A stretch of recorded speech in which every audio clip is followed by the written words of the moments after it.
spoilers. You're listening to Pages Across the Prairies with Adriana and Christine, your virtual book club where two besties dive into stories and spill all our thoughts. Think of it like your coziest book club, but without the dress code. So grab your book, pour your favorite drink, and let's talk chapters.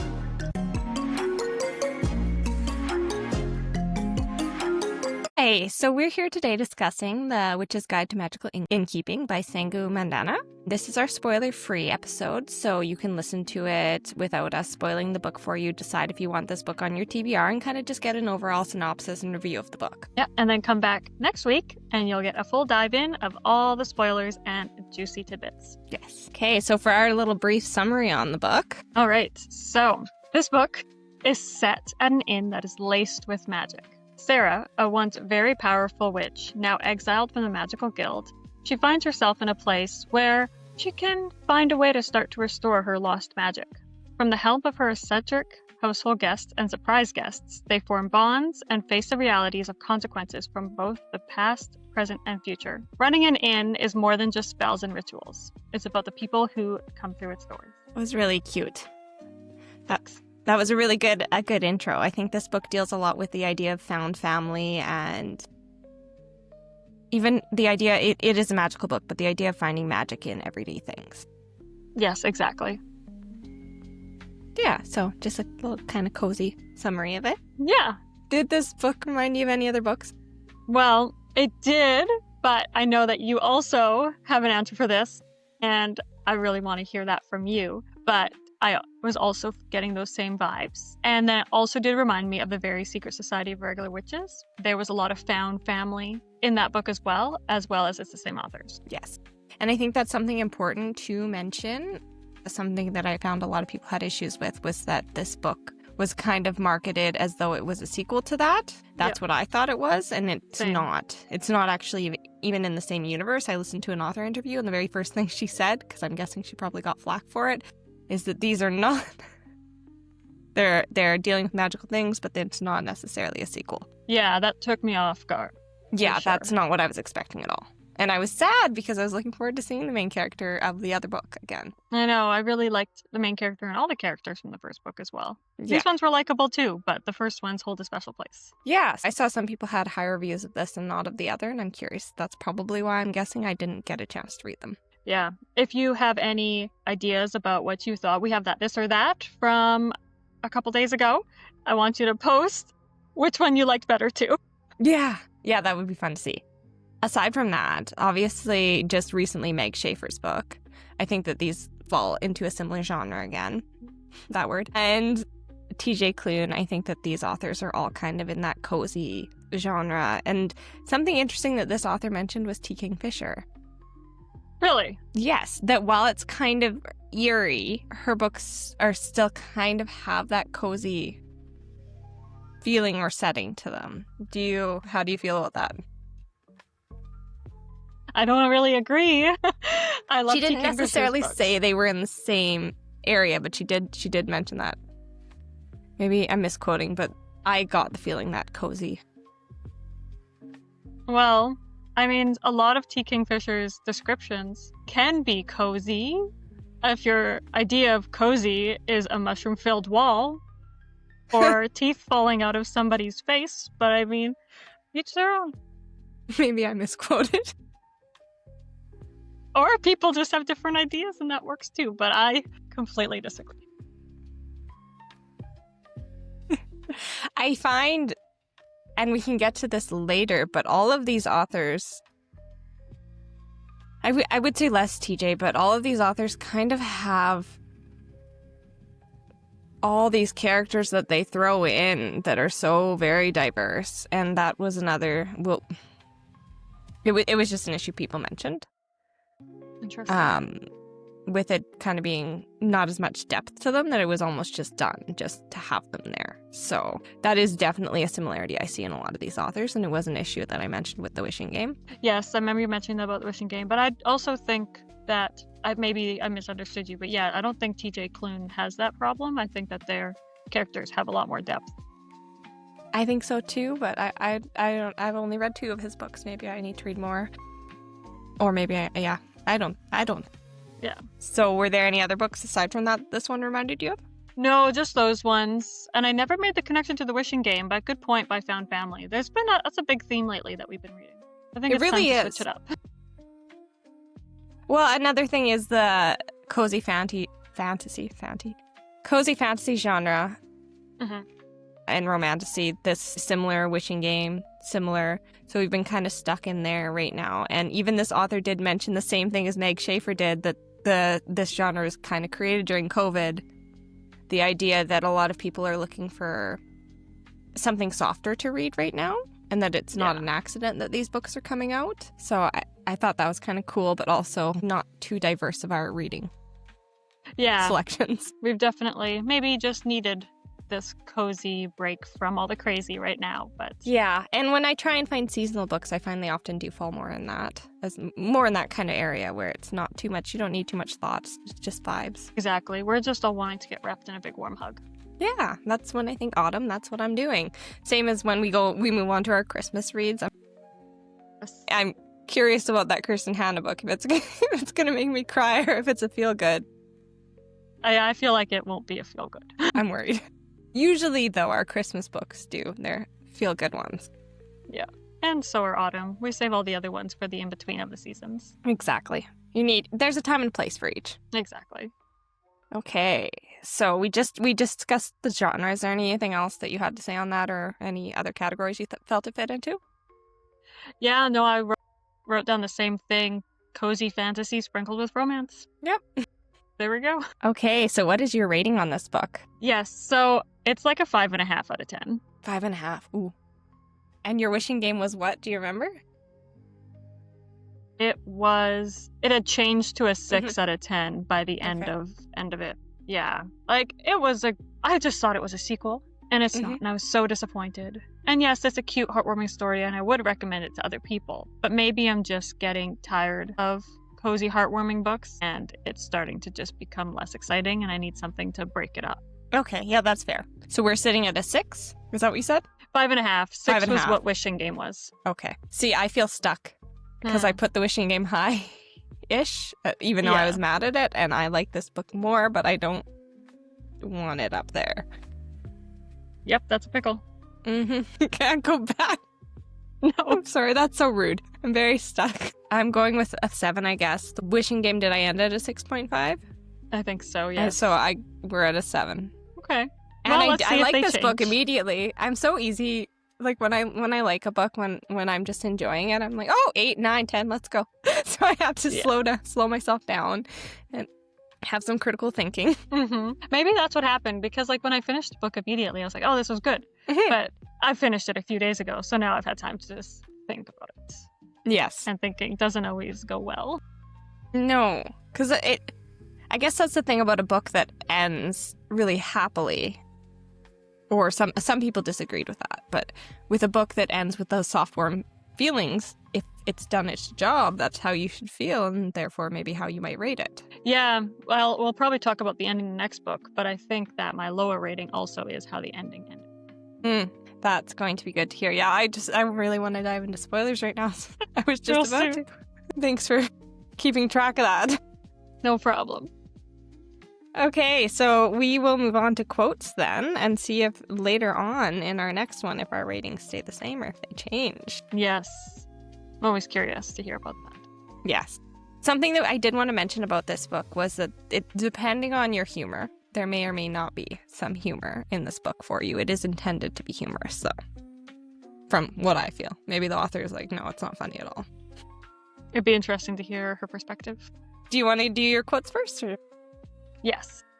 All right, so this is something I was really frustrated about.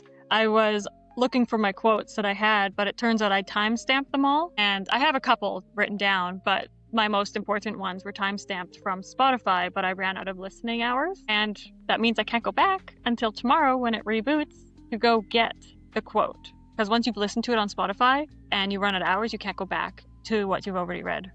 So to go back, it'll use up some of your new listening hours. Yeah. So when I go back into this book to find whatever that quote was, I'll have lost like another 10 minutes of my 15 hours for that month. So that's really frustrating. So yeah. Is it easy to market at least? I just screenshot. Oh, okay. Yeah. So I have like 2 or 3 screenshots of the quotes I want. And, well, now we'll never know because Spotify does not let you have more than 15 hours a month. And I think that's a big problem. That's like a book. That's not even a book. Well, how much was the 13th child? That was like Over 12, 16. 13 hours? Well, you wouldn't finish it. That's disappointing. I can't. Yeah, I'd so be mad. there's my little upset rant for the day. Is I would be Spotify, I pay for premium. I would really like more than 15 hours of audiobook listening time. I'm so happy that they got into the audiobooks, but I feel like it's not meeting the needs of the market. No, we need a lot more than 15 hours. Like, No kidding. that might be 2 small books or not even 1 big book. Or at least have 2 tiers. But I even find, even when I wasn't reading that much, when I'm reading something, I'm doing it not super fast, but, you know, it's in a faster span. I'm not microdosing my reading. Exactly. It's like if I'm in the vehicle, audiobook on. Yeah. And there's a lot of time in the vehicle, more than 15 hours a month. So it's If like... I just cliffhanger my book, I'm not going to be into it anymore, you know. Exactly. And that looks bad for the authors. Yeah. And That's nobody true. wants that. So That's actually a lot of times where I don't finish a book is if I had to do that. If my life got in the way, then I just have trouble getting back into it. that almost happened with When We Lost Our Heads. I think to me too a couple times, and I'm so glad it didn't. Yeah. So bear with me. I don't have all my quotes today because of Spotify's limited hours, but there was one visual I really liked, and it rains apple blossom tea in this room every Sunday. That'd be so annoying, but it sounds like beautiful just being a fly on the wall looking at it. It does. Hopefully it's not scorching. Yeah, well, they do say to have an umbrella, so... When they said that, I immediately thought just tea bags. It's actual tea. No, yeah. I was picturing, honestly, just dry tea. Oh, okay, I like that. No, real tea. Which I'm just gonna pour the kettle. I don't think it was scorching. I hope That's not very cozy. Have little hot welts all over you every week. It's good imagery, though. I like it. Yeah, there was some very beautiful imagery in this book. There was. So we'll get into that later. And there's always a little magic in the heart of a person who loves it. That was towards the end, right? Or maybe not. I don't remember. I don't know where it was. It's a good one, though. And then my favorite one of the ones that I could remember was, "Are you tired in the bones or brain?" Oh, I And like that was one more too. near I the almost put end. that down. It's so relatable, honestly, because sometimes, you get really tired, but then it's like, is my body tired or is my brain just so exhausted that I can't do anything else? And I think it's a good recognition of the 2 tireds and how they can affect you, especially with mental health becoming more of a topic. Yes. Oh, yes, exactly. Acknowledging it as an actual, oh, I am tired. And then differentiating what kind of tired that is. So important. I like that one. It's my favorite. I'm excited to hear yours. Okay, this one, it's so out of context. I just thought it was funny. And I listened on audio, so the way the character read this, he said, "Not concerned with historical accuracy." He was so offended. How dare they not be? He was talking about a Ren fair and how they're not historic. It was funny. Yes, I remember that now. Or I'm unfunny. No. Sarah was glitching like obsolete technology. That's a good one. I just thought it was really good description just for me because I glitch a lot in life and I really related to that. Good catch. I'm so glad you got that one. I'm going to think about that next time I'm glitching. Me and my obsolete technology that I also use. Theirs was a friendship that did not talk about the things that cut deepest, but it understood that those things were there and respected that and gave them space. I can't remember who said that. That was Sarah when she was talking about Malik. That was her friend from town, and just kind of when she needed somebody to be around her and not ask questions or just be there in her moment. That was what she had said, and I really found that enjoyable because sometimes people just need somebody to just be there. Yeah, just to be in the presence and not try and badger you or try and fix the problem. And on that note, this is a different moment, and the jigsaw of their fingers fitting together felt like a lifeline pulling her out of the water. That's beautiful imagery still. Well, the character was kind of having a crisis at this point, and I just thought it was a beautiful way to speak about, I guess you can't quite call it love, maybe you can, but very often when people talk about love and romantasy, it's very fireworks and big things, and this is just a little moment, and it actually shows to me like I'm miswording, but just the value of somebody that can be there in that moment that you need it, and just holding hands, how powerful that is. It's a different kind of love. It's not the spicy love most of these books give, but it's the kind of love that goes underrated. Yeah, it was one of my favorite moments just because it was so nice to see her have somebody be there for her in that way at that time. I love that. And these are two humorous ones. I'll just do one. I have a sizable pumpkin that would make an excellent projectile. Oh, I think I remember who said that. Oh, that's a good one. I think that it gives you a good view of the humor of this book. Yeah, if that doesn't tell you, I don't know what will. And this author has written a lot of middle school books. She's only written 2 adult ones. And so I'm curious if maybe this falls more along the line of middle school humor, because some people did insult the humor. Yeah, that line is playground humor. You're right. Well, the other one I had was, a tangerine kitchen is a touch too far, my love. No, it was when things were going crazy and everything was being changed, but it was the tangerine kitchen. So maybe it's just that my humor is middle school. I think it is a pure humor, and we should all appreciate it more. We'll call it that. But I think, yeah, it's good to know the humor of the book if you're looking for something humorous. See if it vibes with your sense of humor. Yeah, exactly. Not super deep quotes through this one, I've noticed. No, I don't think this book was very deep. Mm-mm. If you're looking for a deep book, this is not it. No, and I think that's important to note, because I did see a review on it that was reviewing it as though it should be a deep book. Really? Well, that's just, I don't know. I just think if you're gonna and I'm kind of backstepping because I did tear apart the Wishing Game a little bit. But if you're looking for something to really critically analyze, this is probably not it. No, this is not a deep, thought-provoking book that you're going to ponder for years. It's going to just be one you read, you're going to feel good, might think about it for another time, and move on with your life. Yeah. And we did, originally when we started reading, this style of book was not something that we did. It was something that we kind of moved into over time based on what we needed seasonally or what our lives were demanding. It's not something we always do. It's just more a response to what you need at the time.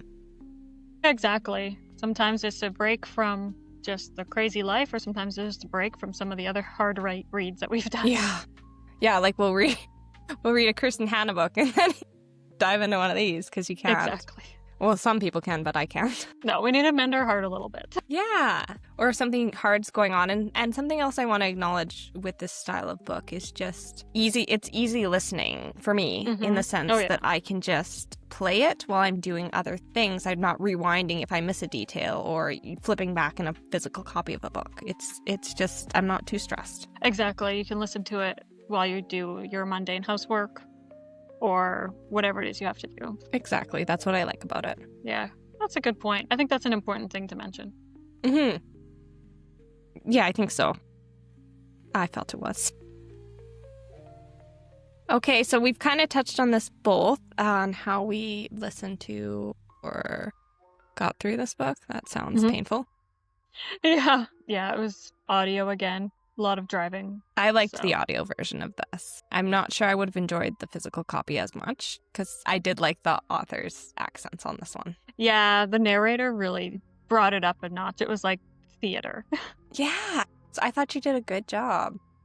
Yeah, it was really fun. It's brought the book to life. And she kind of made me think differently of some of the characters than I would have otherwise. Yep. Yeah, when you can add expression to the words when the narrator's reading it, it really changes it up. Yeah, 100%. So I thought it was well done. I recommend the audio.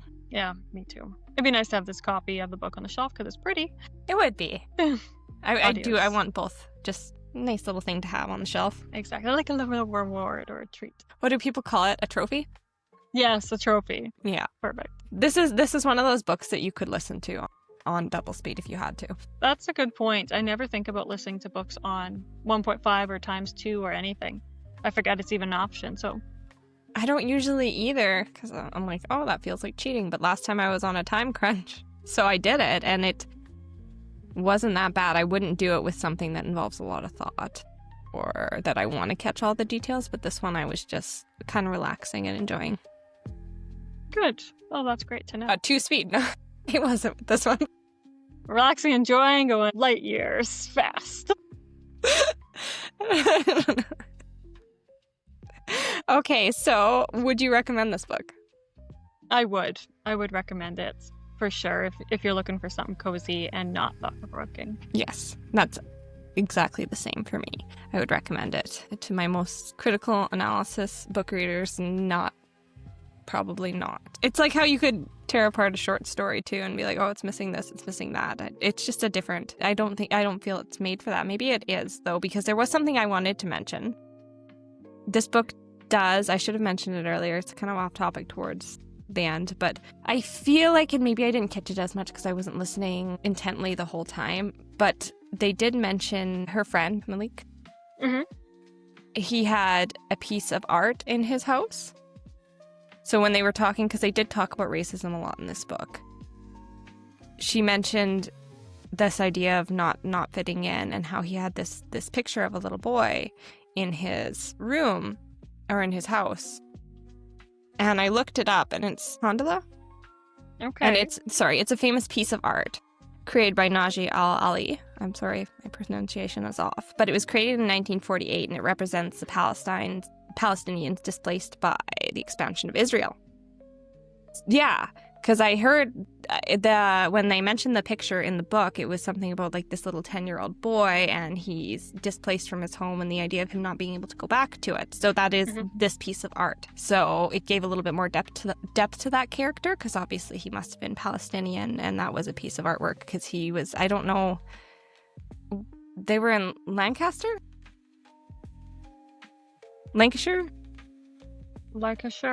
They were close. They to were in the Lancashire. UK. Yeah.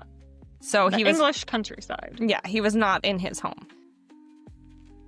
So it was just like a little piece of like, oh, there's something deeper that you threw in here. And so I researched it, and I found it kind of interesting. I would recommend researching further because it's quite a famous piece of art that's still relevant today and still being used today. It's, you know how sometimes pieces of art or it was a comic, but can become these symbols? Like big, because art speaks, I'm so misspeaking, but art speaks volumes, so it can become a huge cultural movement. I don't know. That's not how I wanted to word that, but... That's interesting, though. Good catch, because like I remember that piece of art being talked about, but I never thought it was a real piece. I just was like, that's a nice little thing to add into the book, just to like show how he found family. Yeah. I can't remember never... what it was that triggered me wanting to look it up. I just felt that there was something more with it, and there was. And actually, the artist was assassinated. So that tells you how much his art spoke. Wow. That's pretty powerful, because now it's in a book. Yeah. And it was created I had two. One said 1948, one said 1969, I think. So I feel like it was earlier, though, because he died in 87. So if anybody knows, I mean, I'm sure it's Googleable, but I just listened to a couple videos on it, and that's what I got. So it's been around for a long time and still relevant today. Wow. Yeah. I'm going to have to look that up. I will send it, and I will, when I post for this book and everything relating to it, I'll post it in there. Because, yeah, it's just this little boy with his hands behind his back, and he's only facing, you can only see him by his back, because there's a couple different interpretations. One is he's looking towards Palestine or his home, and the other is he's just looking towards hope, which I imagine would also be the Palestine's hope. But yeah, very interesting. Please share that on our social medias. Yeah, kind of cool thing. So that's so cool. Now that is something thought-provoking.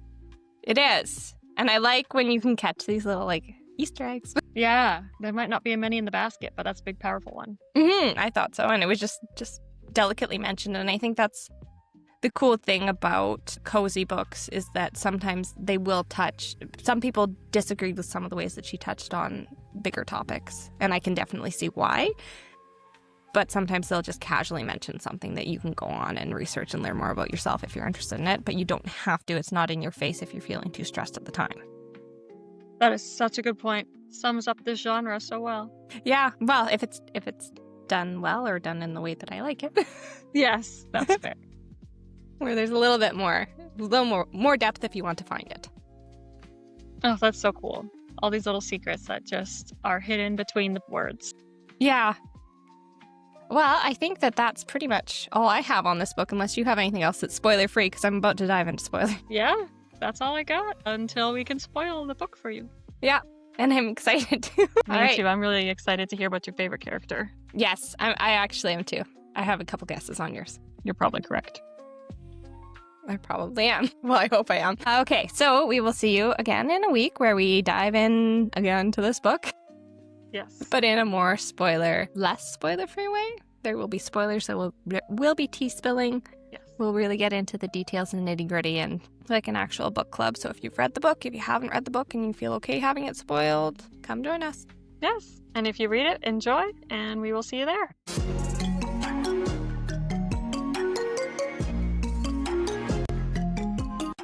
Thanks for flipping through Pages Across the Prairies with us. Until next time, keep your tea warm, your bookmark handy, and if you enjoyed today's chat, like, share, and subscribe to join us again.